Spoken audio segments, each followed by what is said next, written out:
Yo everyone, you're listening to Outside the Box. This week's guest is an all-round scrapper. He's been in the ring, he's been in the cage and he's been in the bare knuckle pit. He's had nearly 140 fights. It's Luke Dyson. You got started with mate saying like, what's he say to you? Stop fighting in pubs. Yeah. You're not getting paid for it, you're wasting all your money. That's it, yo, because me and him used to stand outside, yeah? So, me and Louis, yeah? so me and Louis... We've been buying clothes and that. Louis gonna buy some fucking size 9s next time he sees you. So we went out somewhere, we went out somewhere one day, yeah, and there was these guys down in his town, bro, yeah? We thought, we'll go and, what do you call it? So no, Louis got some shoes and they didn't fit him, yeah? So he's like, I'm going to donate them to this guy, yeah?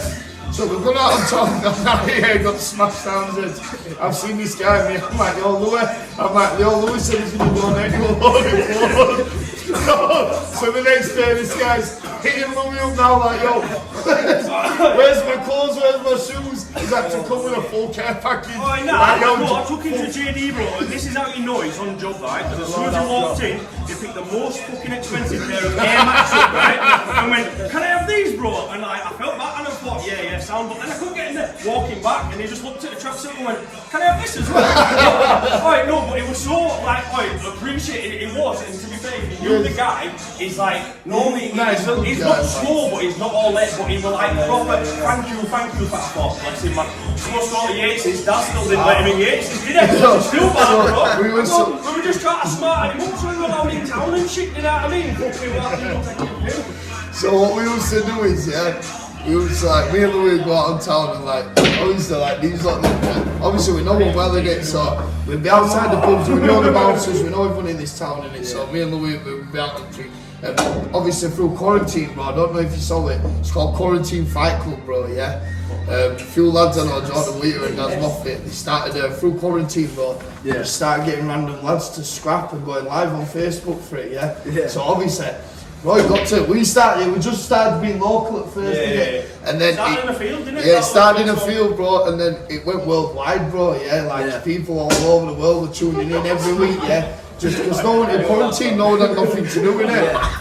Everyone was just watching. So that's it, so we were watching, so then obviously everything started reopening, me and Lou were on town, and the guy who run it was the head doorman of the pub where we used to drink. So obviously me and Louis used to be doing stupid stuff like we'd be spinning people on his heads and shit outside and smashed out his heads, having fights and stuff, and then I would be like saying to Daz all the time like, yo, get us a fight, and I remember one time I called him out, I said, listen, get me this fucking Louis Church one. I said, me and Louis are going to have a bang, and like, so he used to always say it, pissed out his head, and then one morning I was sat there, bro, and it was like 7 in the morning, I'm sat with a smoke, sat on my couch, bro, and I got a phone call of Daz, Dyson, he's like, do you want to have a fight? And I'm like, yeah, man, he's like, yo, it's a novice boxing match, bro, So I'm like, alright, I thought, I've never fucking trained boxing, I've never done nothing like that, I don't even know what kicking here about with this guy, innit? So he's like, I'm like, sweet, he's like, you'll get you paid for it, so I'm like, it's only a fight, innit, like I do that I get arrested, do you know what I mean, and I'm rough and I've spent money, I said I might as well go stay sober and get paid for it, so I've landed, we've turned up in Birmingham, didn't we, but just been in as well. So the other lads have gone to a show around corner to give some other fighters on their show. So they'd left me and Louis, so me and Louis walked into this random venue now, bro, And it still didn't click to me because I didn't have a clue what we're doing, bro, There were a big cage in the middle of the room, innit? So I'm like, I've just walked past it, still don't have a fucking clue. I should have probably registered in my head, bro. Never watched fighting. Never watched fighting on telly. Never watched fighting on telly, bro. Never trained it. Never. And I'm still don't do nothing like that, bro. I'm still not interested in it, bro. We've been to UFC since and enjoyed it. Took him to UFC London, You're acting like a new fighter and that. When you went to Manchester, man. Now we went to that Paddy Pimblett and Molly McCann one. To be fair, because the prices have gone through the roof and that now as well, where we got our seats, we were, you know, the entrance where they walk out, right by your road, it was seat, bro. And I think we paid about I think it was a grand for 3 of us, weren't it? But we did, we had mints each for it. We were a good do. So then we've got, so obviously we've gone into the back room now, bro. They're doing this rules meeting, yeah? And obviously I've got a fucking clue, big man said, so I'm fighting it. Rules don't mean nothing to me. I've got a clue. So like, they're all going on about this pro MMA.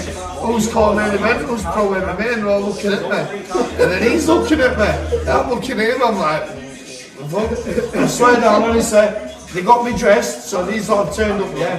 They've got me dressed, bro. Co-main event as well, bro, randomly. So, like, I'm basically top of the bill, bro, yeah. You know, they put some shorts on there. They put a gum shield on. My opponent's got professional MMA gloves on his hands, bro, yeah. And I've got fucking amateur MMA gloves on my hands, bro. Yeah. I've gone and got in this ring, bro, yeah, in this cage. Bro, this guy's just facing me down, bro. I'm thinking, I still don't know. Bigger than you as yeah, well, bigger than me, we're 120 kgs, bro. Even when they said MMA, you didn't know. Still didn't have a clue, no, didn't have a clue, bro. Did not have a clue. Only said he'll back it up, bro. He'll still back up. Like these boys know, I have no clue about anything to do with sport whatsoever, bro. Yeah. Just street fighting, innit? I just know what goes on. Yeah, that's all I've ever done, just street fighting. So anyway, I thought, what's the worst that can happen? Obviously now I know what the worst is that can happen. But then I didn't, innit?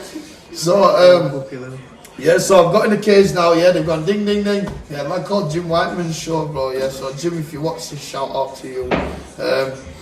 But yeah, the guys come at me, bro, I don't know why, I don't know how, but I smacked him, and then I got hold of him, and I wrestled him down, and I managed to chuck him down, bro, and I think we kind of came to a stalemate, didn't we, Louis? Yeah, right. I think they stood you up for yeah, one they point, stood us didn't up. Yeah. So like cuddling, obviously I didn't have a clue what to do, bro, yeah. So we're cuddling, bro, yeah, and then they've stood us back up, and then I've thrown the maddest, what do you call it, maddest skanky leg kick. You know, have you ever seen that dude with a skanky leg? So I've done that, yeah. That failed miserably, obviously did 0 damage, didn't even make contact. So then I just thought, fuck it, I went for broke, bro. Gripped hold of him, he's called Kenny Kington, that's what it was called. So you just banned me there in the head, man, fucking up. So then I've just gripped him, thrown him down, but then he's like landed on top of me, bro, yeah? Obviously the footage is on my thingy, I'll forward the footage to have a watch of. I managed to somehow reverse him and get on top of him, bro. And then I like looked at him and I thought, I fucking got him. Yeah, and his face was just there. But I must have licked him in the face about 30 times in 10 seconds, bro. I swear down, yo, in all my fights, I've had 136 fights, I still never damaged someone as much as I damaged him that day, bro. All I remember is he stood up and it was just, all his face was broken, bro, there was blood everywhere, man. At that point, you were still like in your fucking street fighter mindset, weren't you? So oh, you were 100%. Yeah. I was about, like, look at his face and, you know, I was extremely, like, obviously I'm far from that person now and I've learned from my mistakes. That's what I was going to say. But yeah. Massively changed, haven't you? Yeah, 100%, bro. And the biggest thing for me at the moment, bro, well, not at the moment, is when I'm fighting. Am I just not too clean out? Yeah. Alright, yeah, so the biggest thing for me, bro, the priority for me is, at the end of the day, we're all there 2010, bro. Yeah. And even like with people like that, Mummy Big that were just recent, bro, like I still don't wish to hurt him that bad, bro, that he doesn't belong to his family and to his kids, do you get me? I've got a family, I've got a fiance, I've got parents, I've got people that love me in it. Did you say there was a trilogy to that one? Yeah, there's a trilogy on the way, bro. Yeah, well, he said he wants a trilogy, but I'm not bothered. You know, I love Ali. He runs Combat Sports League. I'll fight for him any single time. I'll do anything for him anytime he shouts me. Yeah. No, me obviously. It felt hard done to her at first. But then he did send me a message a few days later, basically saying, good on the win, it wasn't my night, rare tear. But then obviously he's give it a bit of this and that. So he wants a trilogy, feels like he was hard done by. I think if it deserves a trilogy. Yeah, 100%. I think it makes sense, doesn't it? And on home soil as well. As obviously, Nomi's from Bradford and I'm from Halifax, so that's two. Yeah, we headlined in Birmingham, bro, so to sell out a Midland show. When we're both not from, you know what I mean, we're both from down here in West Yorkshire. Yeah. I think, it was. We'll have the trilogy. It's going to be on home soil. It's going to be on, I think it's either Bradford or Leeds. Yeah. And to be quite honest, but I can't see it going any different than it did. Nah. I never really say this about my opponents, because I've got the utmost respect and love for every one of them. But with Nomi, bro, this is God's honest truth, bro. And this is what he doesn't understand. He might feel hard done to, bro. I'll tell you now, if I'd have kept him for that 7 rounds, bro, I'd have hurt him. I'd have embarrassed him, bro. Like, this is the truth, boys. I sat there in my bathtub for days on end. But in the bathtub, water run out the bathtub. It's God's honest truth, bro. The water's run out of my bathtub, and I'm sat there, bro, for 20 minutes, 30 minutes, visualising what I'm going to do. See, that's how invested I was. I'm just not even know. It's that visualising what we're going to do to him. Visualising what we're going to do to him, because I wanted to hurt him that bad. And so he's lucky he got out there in 30 seconds watching his box of chicken and chips. He's lucky Chikaro sponsored him. Do you know what I mean? Like, you know, sometimes, bro, it's about staying humble, it's about being, you know, like, you can have your issues, you can sell your fights, bro, but when you're being pure disrespectful and going too far, it's a different story, man. And he took it too far, bro. And I do feel genuinely that if things had been the other way around, if I'd have said things that were said to him, it'd have been the end of my career, bro. And I'd have been treated completely different, you know what I mean? It'd have been, I wouldn't have even recovered the next day. But obviously, social media. Yeah, bro, with 100%, like within my job, I'd have been fired from my job, all sorts, bro. There'd have been so many ramifications. What did you do for a job? Because you said you took time out or whatever. Yeah, challenging behaviour support worker, bro. So like caring for like adults with severe challenging behaviours like autism and other varying additional needs and whatnot. What got you into that? Do you know what it is, bro? I've always just wanted to care for people, bro. Just do the best I can for people. Like, I don't know. It's just life's choices, isn't it? Like, you go through life a long time doing the wrong things. Like these boys have been with me from the start, bro. They've seen how bad I used to be. They've seen what a state I used to be in, and we've been in them states together as well, to be honest. So, I seen on another interview you said you worked with like naughty kids as well, didn't you? Yeah, I've worked in children's homes. I've worked everywhere, bro, to be fair. I've done stints of work in schools. I've worked in residential care. With obviously the residential care was children with severe mental health issues. I think that's what they need as well. They need people like you. It's life experience, bro. That's what works well with all that. You can do all the education you want. You can spend all your years in university. Unless you've got life experience, unless you can genuinely empathise and sympathise with people and put yourself in their shoes and genuinely want to do things for the right reasons, bro. You've got to be doing it for selfless reasons, bro. If you're going into something with selfish intentions, you're going to get found out very quickly. For the people going into it for the gratitude, don't they? And like the thing with caring is as well, and I always remember it, the first day I went for my interview, I got told, if you're coming into this job, look, to get rich, then you're not going to make it. But from the start, I was never going into the job to make it rich. I was going into the job to become a better person. See, I told you I'm shit on this. I don't know how I went about that first time. But I always went into that kind of work to become a better person, to build on myself. The kids to see someone who has come from there and being able to change. Well, that's the thing. This is the kind of work that I'm wanting to go into now as well, but I'm wanting to, now obviously I took a step back and I'm focusing a lot more on building myself, but I'm hoping to maybe get myself out into some schools or into some boxing clubs, not to teach boxing, but to maybe encourage people to get on the right path. And I think boxing's one of the best ways to a troubled youth on a bad it is, bro, to switch them round. Do you know, this is why I like boxing, because like obviously I've told you, I've done my professional and amateur, I've done my professional amateur kickboxing. Obviously, this isn't saying that all them lads are all hard as nails and they're all absolute demons. But the thing is with boxing, there's a lot of it with the boxing, but and I think there's a lot more lads from the same kind of demographic as like myself. There's a lot of lads that are struggling or have struggled in life, and it's boxing that they've turned to, and they're all like the same kind of demographic. Whereas if you go into like your MMA and your kickboxing, it's a lot more serious, it's a lot more dedicated, it's a lot more like people have been doing this their whole life. I don't know how to explain it. I feel like the people. I think that's what it is, and I think there's a lot more people in there for the mental health and to escape life, bro, and to save their lives. Do you know? I think boxing does save people's lives as well, bro. Genuinely. Did it stop your street fighting? 100%. You see, the thing is, I got into a bit of trouble obviously these were just allegations, you know what I mean, and obviously all charges have been dropped now and whatnot. I mean, within the space of 2 weeks we went out to Leeds, didn't we, on my birthday? We went out to Leeds. No, we did go out to Leeds on my birthday. Obviously it's not nice because it's not like obviously something to laugh about. Obviously we went out to Leeds on my birthday. Allegedly a violent altercation occurred, and ended up being arrested for Section 82 wounded with intent, and allegedly somehow someone had brought the face in 3 places by being punched. Obviously all charges were dropped to the lad, and I believe he just said that whatever had happened, it had been a drunken fight out in town, we should take it no further. Obviously those were serious charges, and then obviously I decided in my head, this was just before I'd started fighting.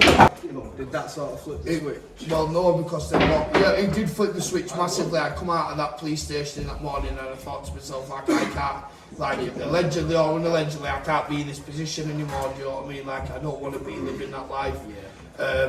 And obviously Section 18, there's serious charges, especially just from punching people. Like, that's 3 charges away from murder. Do you know what I mean? So then we go, a week later, I got a phone call from the police in Halifax, and they'd requested me to come in for an interview. I thought, how bad can it be? You know, there is a voluntary interview. I went down and there was another allegation that I'd assaulted someone, punched them in the face once, and brought the face in 3 places. So it was the exact same charge within a week or so, but it was the exact same allegations. Obviously, that got proven not guilty, rightly so, do you know what I mean, because I didn't do it. But obviously it was just a wake-up call to stay away from town, stay away from the drinking. And then obviously when I started fighting, I realised, like, once you become a fighter, if you're getting caught up in fights and when you're drinking, like, automatically you're taking your sentencing charges up to the next level. The fact that you can hurt people, like, people don't understand it, they think, oh, like, you can be out and people will want to test you because they're like, oh, that's a boxer, that's a fighter. Professional boxers, hands as weapons, don't there we go, this is the thing, and like, I aren't prepared to put myself in that position anymore. And also, kids, I've got kids, I've got a beautiful fiance, bro, I've got a good life. And do you know another thing, my brother, as well? I have no bad intentions for anyone on this planet. I don't want to hurt or cause harm to anyone, bro, even when I'm fighting you. Like, I'm the nicest guy ever, I've got the respect for anyone. I don't want to hurt anyone, I don't want to wake up the next day and think, I don't want to wake up the next day and think, fuck's sake, what have I done? Do you know what I mean? I've let this person so, I've let that person down. Do you think the drink brought that person out? Well, it was a lot deeper than the drink. I was down cocaine path, really, truly deeply down there. I was in drug-induced psychosis where sleeping in front of my couch, sleeping in front of my front door with my couch pulled in front of my door, hiding the SIM cards in the bathtub and that, mate, just weird, weird behaviour, like it fully took control of my life, and that's when I started to change more because it took me to rock bottom, and that flicked a switch in my head and it was like, listen, things need to change. So I started getting it changed, but obviously now with the boxing, I know you still have a drink, don't you? You still like to have a drink? No, very, very rarely. No. Very, very rarely. Yeah. Like, I think we went out the other day. I'd won my world title. I think we went out. It wasn't. It was my birthday. We went to Leeds. We had a couple of drinks. But even then, bro, I got to the point. It got to like 1 o'clock in the morning, 2 o'clock in the morning. We walked past a load of lads outside the nightclub in Leeds, and they're like, "Oh, that's a little Dyson." Be careful because they'll all be wanting to fight with him soon.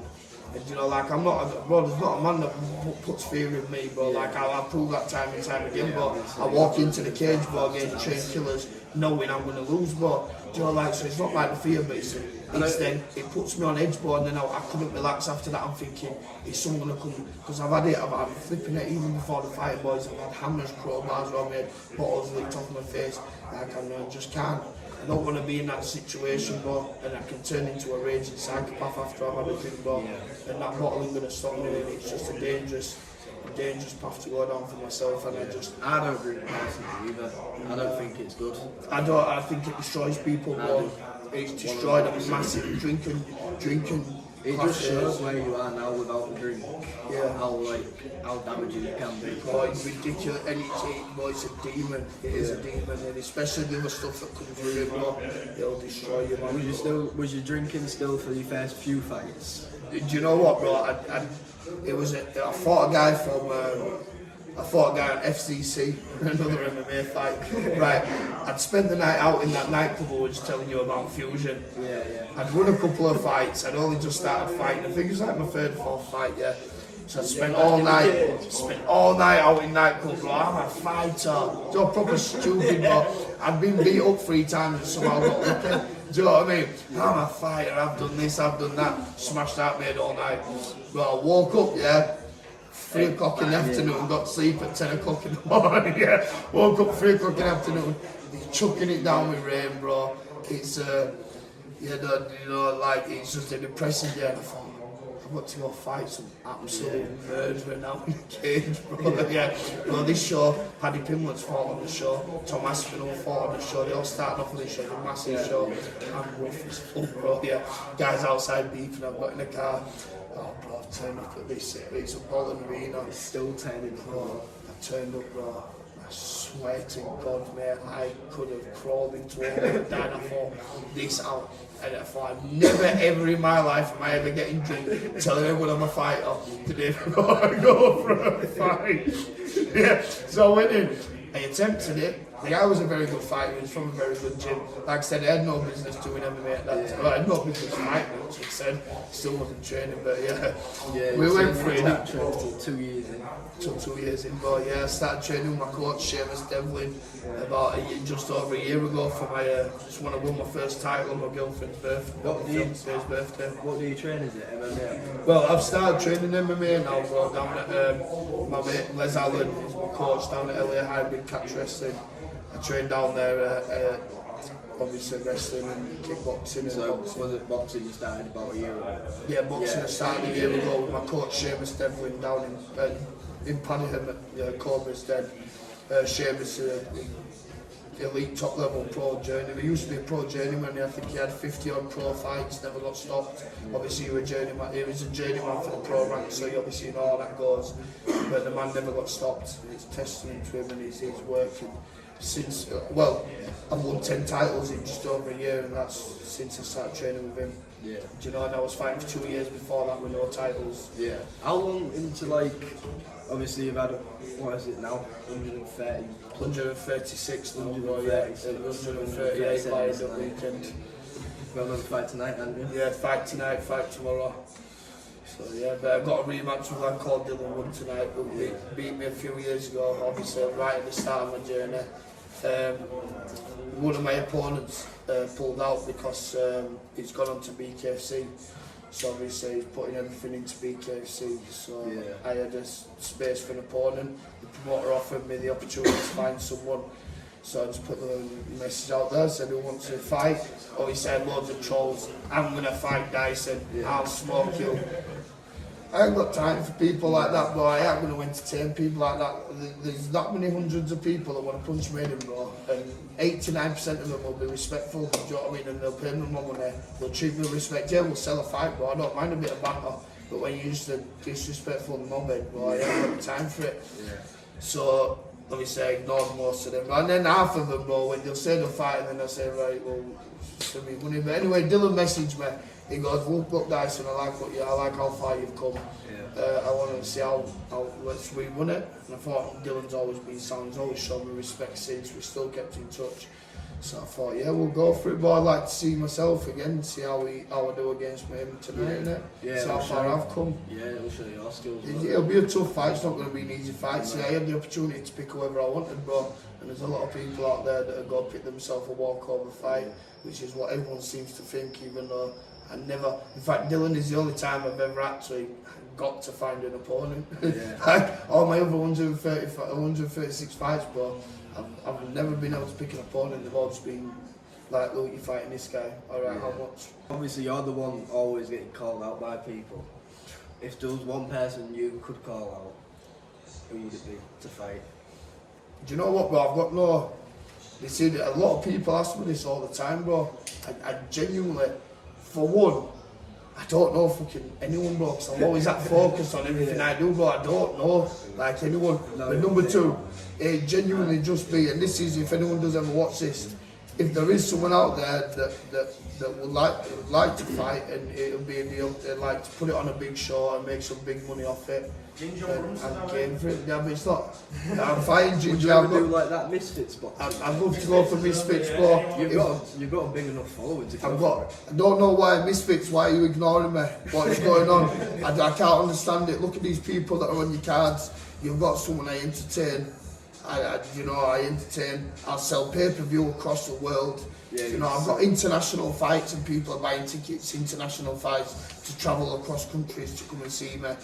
So, and I know you're aware of who I am, so hit me up, like, give me the opportunity and I'll seize it with both hands. I don't ask to walk through an open door, like, I'll put the work in. Yeah. Do you know what I mean? And I'll prove my worth in it, and believe me, I'm worth it. All I need is that one person to say, listen, I can make money with him, he can make money with me, let's do it. Yeah. So, Misfits, if there is, and this is the thing with Misfits as well, boys, right, I've got a big following which is obviously falls into the category to fight on Misfits. Yeah. But then also at the same time I've had 136 fights. Yeah. And against some absolute fucking animals. So, like, you can't say Dyson go fight Beaver. Like, you know what I mean? Like, you know what I mean? Like, come on, bro, like, you know. So then, like, this is where I struggle when people are like trying to call someone out, because I don't want to be that guy who's like, oh, fight, and it's an easy fight. I don't want that. If I'm going on something like Misfits, bro, I want to showcase my talent, bro. Do you know that HS Tiki-Toki is? But I've been commenting on this shit. Yo, HS Tiki-Toki, no disrespect, bro. It is what it is. I've not got a personal problem with anyone, but I've seen you can move in the ring. You're telling people that they pull out, bro. I'm literally known for never ever pulling out. You want to fight, bro? Ring me. Not if you want to fight. If you've not got an opponent, bro, you need an opponent. I'll turn up now last minute and I'll come tomorrow, bro. Yeah, I just need that opportunity, man. That's it, and he can work his way around the ring. He keeps saying who wants it. You see these people, they're asking who wants it, and I'm offering it, and not in a disrespectful way either, just because I want the opportunity to broadcast myself on a good platform and to showcase what I can do. You know, you got to think more like I'm fighting 2-3 times a weekend sometimes. I'm training 5-6 days a week, and then when I'm at work, I'm working 5 days a week. Do you know what I mean? As well as doing stuff with my fiance, doing stuff with my son. Like, bro, imagine if I could take a step back and say, right, I've got a fight in so many months, and it's for this much money. And I can think, like, all these fighting on the weekend, they'll come down, I can just take my step back, I've never done a training camp. I'm just training. Do you know what I mean? Imagine if I did a camp and someone said, yo, Dyson, you've got this big money fight on a world stage platform. Like, yo, if it makes money, it makes sense in it. Like, it's not me being big-headed. Like, yo, the eyes of the world want me, bro. They're sitting millions and millions of people, bro. It's like up to 50 million people at one for over all my platforms now, bro. I'm counting every single week, bro. Like, I'm trying my best to utilise them numbers, but I can't do it by myself. So, if people use them numbers make sense. That's how people are making money these days. So, if anyone does watch this and them numbers make sense to make some money, let me know. Misfits need to get you on the cards. You need to get them. I think I'm going to do it. Getting your YouTube going, that'll be a big help. I've had my YouTube going now just over 3 weeks. It's already on like 2.7 million views. Got like 7,000 subscribers. Speaks for itself, doesn't it? But I don't know how to I'm trying to monetize the thing, and it's got these little bloody blue bars, bro, that keep going up and going down, and they keep messing around, and I'm like, and it's just. I don't know football, but you need to get someone in charge of it, don't you? Get someone to help you with it. Well, like I said, I bought a GoPro, so I'm going to start doing like what you just discussed with me. I think that's an idea I'm definitely take on. Hopefully, if it lands before I set off for my fight tonight, I'll just bang it out tonight, bro. I remember some guys sat in a bush, bro, with a face first painted green, just sat there in a bush, bro, live on TikTok. And my missus, bro, and I'm just looking, thinking, yo. Like what, you don't like my content, but you nah, so TikTok's just not working for me at the moment. But I mean, everything else is getting covered, I'm out there. I'm famous on Twitter without actually being on Twitter. So yeah, we're kicking, not on man. Twitter? Not on Twitter. I I think downloaded. you should get on Twitter, 'cause that's where a lot of fighters talk shit to each other. Is it? Yeah. Well, I did download it. Someone said to keep up to date with like the Misfits press conferences, and I might start. And well, I am going to start attending the Misfits press conferences. Give it some shit. I'm going to start. That'd be stuff to But put the on thing your is, YouTube channel. I need to do that, bro. But I'm not built like that. I can't. I'm not. Bro, I can't just be like, oh, you're a pussy. Do you know what I mean? Like, I can't. I don't know what it is in me, bro. I like, yo, like to me, bro. What I'll have to do is, like, say to someone, approach someone with a big following and say, yo, listen. Would you like to maybe fight on Misfits? Me and you will agree to fight on Misfits. And then obviously we'll contact them. And then they'll say, yeah, that's a fight we'd like to put on if you sell it. So then obviously then we just start winding each other up in it like. I can do that. So I think it's a good thing about you is like you don't realise like you still think you're just a regular guy, yeah. I mean, Yeah, I am, man. You come to our like where we're from, every walk around, everyone has no idea. Everyone would be getting pictures with you, like massive where we are. Oh, it's, Like, obviously you see on the phone call earlier. oh, it's mad, I get it. But I was in the middle of the Lake District the other month before, yeah. Listen, at 11 o'clock at night, there was a power cut in the petrol station, yeah, in the middle of the Lake District, 11 o'clock at night, bro. And this guy is like, bro, he's like, he stood there, he's like, bro, I don't have social media. He's like, bro, I'm in the middle of the mountains, bro. There's just mountains and lakes everywhere, and he's like, you know that little Dyson kid that fight? I'm like, what? But yeah, I get it everywhere, bro. I love it, do you know? I like, not love it. Sorry, that's the wrong word. I appreciate it. Yeah. Like, yo, it's nice when I go somewhere and people recognise me for what I do, bro. Yeah. I've just been to the Lake District. It's Beautiful, bro. I go all the time. I love it up there. Do you like going for walks and stuff? Yeah. Oh, mate, should be- In fact, someone messaged me as well the other day. Actually, he's like, literally like 2 days ago. He's like, I'm sure I saw you walking a dog with a blonde girl in the middle of the Lake District. I'm like, yeah, bro. So I was spotted twice in the Lake District. There's these maddest places, bro. That like, so yeah, it's the reaches everywhere. I got my Bulgarian fight. I've got people. Like, they're going to fly over with me. I've got people already in Bulgaria that want tickets to come see it. Yeah. So for somehow, bro. How did that fight come about? The lad contacted me. Reg, he's contacted me from Bulgaria.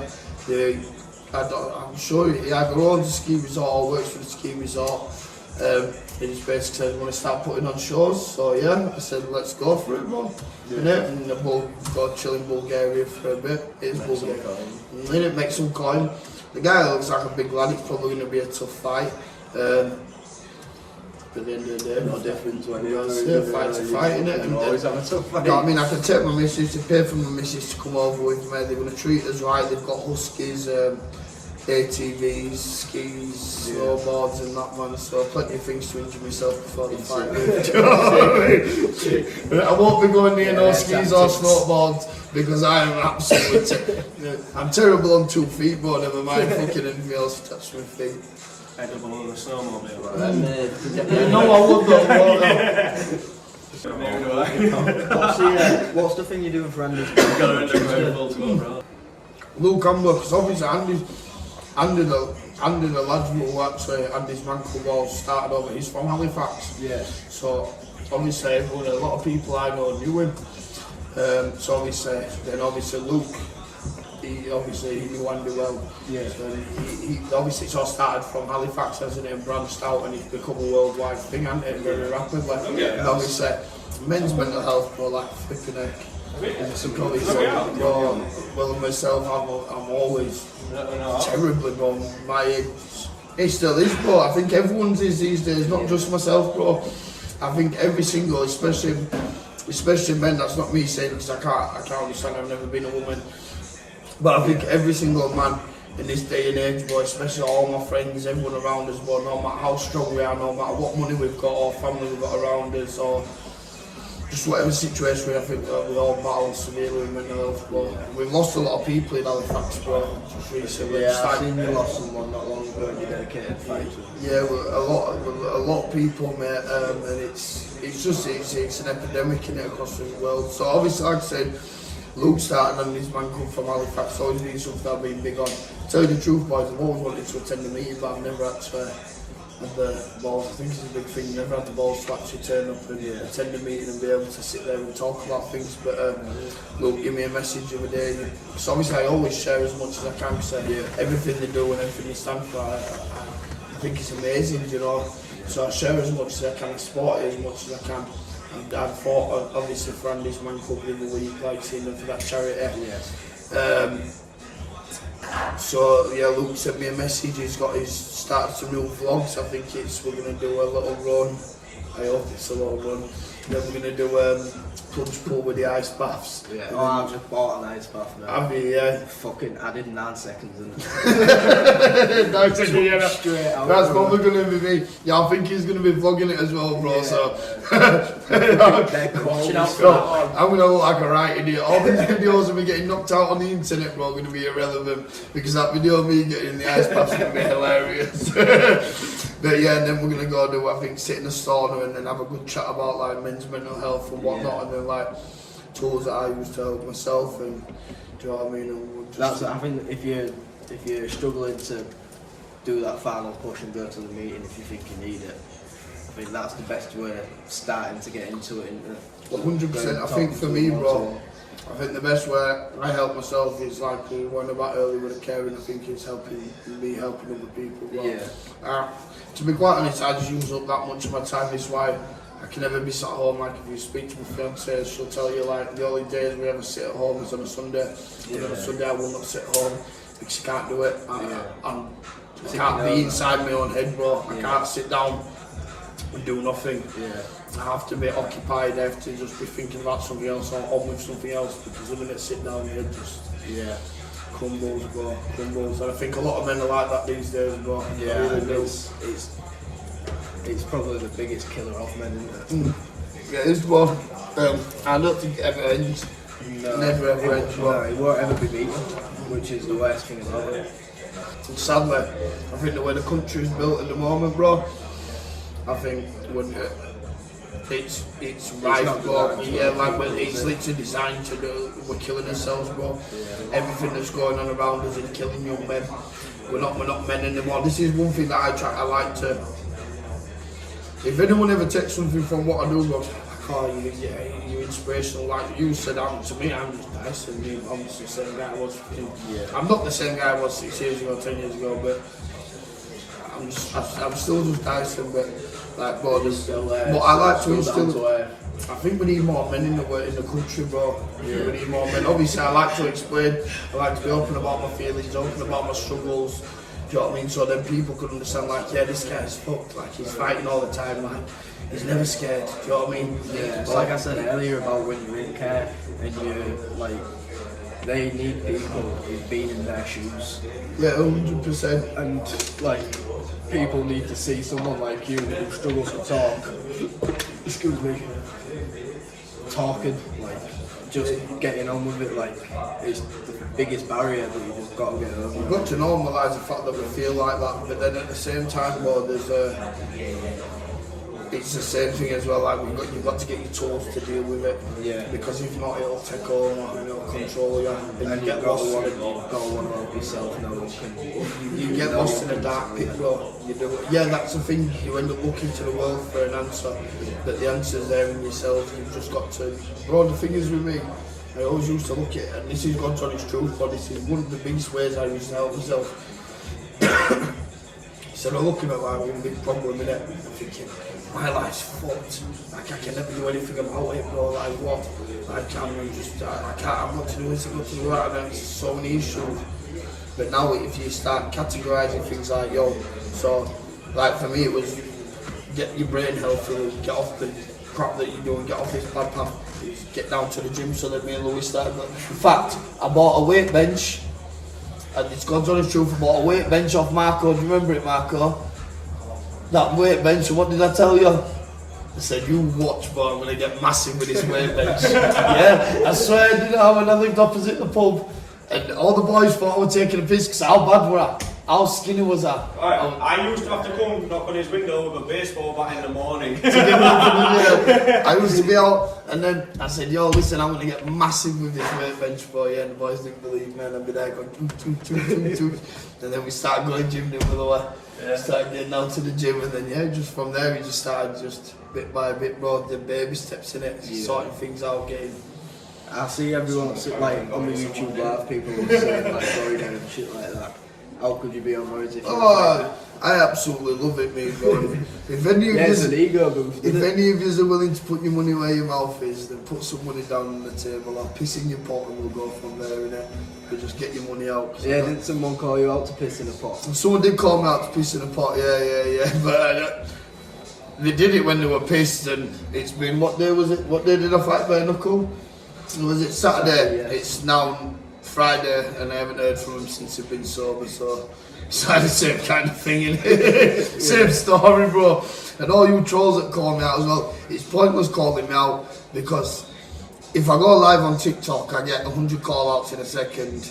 If you ever saw my message requests, it's impossible to get through my messages because there's that many call outs. All I needed to do is just get in touch with my fiance with a stack of money and say, look, would you like to come and fight me for this much money on this day?